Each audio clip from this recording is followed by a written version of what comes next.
জীবনে খারাপ থাকার হাজারটা কারণ থাকলেও একটা কারণ খুঁজে বের করে নিতে হবে ভালো থাকার জন্য। নিজের মনের খবর নিজেকেই রাখতে হবে, নিজেকে নিজের ভালোবাসতে হবে, ভালো রাখতে হবে।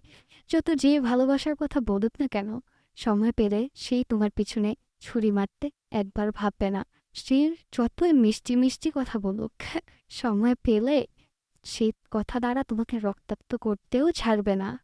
বিশ্বাস করো, তোমাকে কেউ ভালোবাসে না, সবাই অভিনয় করে। বিশ্বাস করো, তোমাকে তোমাকেই ভালো রাখতে হবে। কষ্ট হচ্ছে, কষ্ট হলে কেঁদে নাও, তারপরেও বিশ্বাস করো। যারা তোমাকে এখন ভালোবাসার সাগরে ভাসিয়ে দিচ্ছে, তারাই তোমাকে ভেঙে মুচড়ে ফেলবে। সুযোগ পেলে শিকড় থেকে উপড়ে ফেলে দেবে।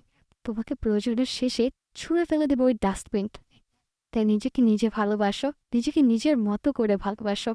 কারোর জন্য নিজের জীবনের শখ আহ্লাদ ত্যাগ করো না। কেউ যদি তোমাকে তিক্ত কথা বলে, তার বিচার আল্লাহর কাছে দিয়ে রাখো। কারণ প্রত্যেকেই তার পাওনাটা বুঝে নেবে। নিজেকে ভালোবাসো।